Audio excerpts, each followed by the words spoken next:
வணக்கம் என் அன்பு சொந்தங்களே. இன்றைக்கி நான் இறால் கறி எடுத்து வந்திருக்கிறேன். இறால் கறி எல்லாருக்குமே தெரியும் என்னென்று செய்கிறேன்ட்டு. ஆனால் ஒவ்வொருத்தரும் ஒவ்வொரு விதமாக செய்வினோம். ஸோ என்னுடைய ஸ்டைலில் நான் இப்படி தான் செய்கிறேன். உங்களுக்கு எடுத்துக்கொண்டு வரணும் இந்த ரெசிப்பியை. நீங்களும் பார்த்து ட்ரை பண்ணி சாப்பிட்டு பாருங்க. நான் கொஞ்சம் இறால் எடுத்து கழுவி வச்சுருக்கிறேன். ஒரு தக்காளி பழம், ஒரு வெங்காயம், கருவேப்பிலை கொஞ்சம், வெள்ளைப்பூடு, பச்சை மிளகாய், இது இஞ்சி பூண்டு பேஸ்ட் அரைச்சி வச்சுருக்கிறேன். அதை கொஞ்சம் எடுக்கணும். தேவையான அளவு உப்பு, மஞ்சள் தூள், மிளகாய் தூள் இவ்வளோத்தையும் தான் போட்டு நீ கறி காய்ச்ச போகிறேன். இப்போ சட்டியில் எண்ணெய் கொஞ்சம் போட்டிருக்கிறேன் பாருங்க. எண்ணெயை போட்டுட்டு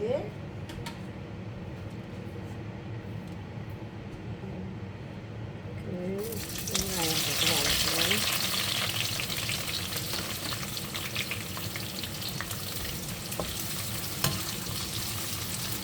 வெங்காயத்தை நீங்கள் மெல்லிசா வெட்டினீங்கன்னா உங்களுக்கு பொரியண்டு பொடி வடம்.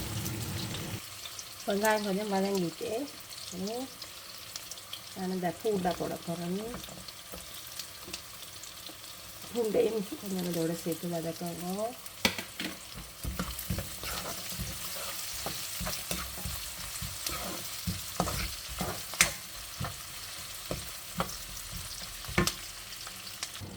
இப்போ வெங்காயம் நல்லா பொரிஞ்சு வந்துட்டு இனி தக்காளி பழம், பச்சை மிளகாய், கருவேப்பிலை எல்லாத்தையும் போட்டு வதங்கணும்.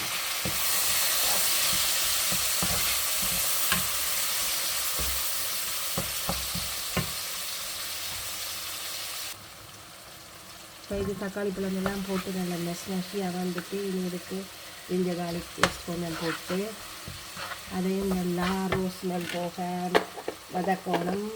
அதை விட்டு இந்த இறால் மஞ்சள் தூள் உப்பு போட்டு பிரட்டி வச்சுருக்கிறேன். அதையும் போட்டு கொட்டி கிளறுறேன்.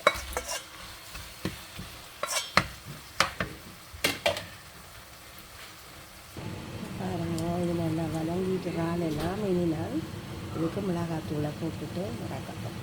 வணக்கம் என்னென்னு சொன்னாங்களே. இதே உங்களுக்கு மிகவும் சுவையான ஒரு இறால் கொண்டு செய்து தந்திருக்கிறேன். பார்த்து ட்ரை பண்ணி பாருங்க. நன்றி, வணக்கம்.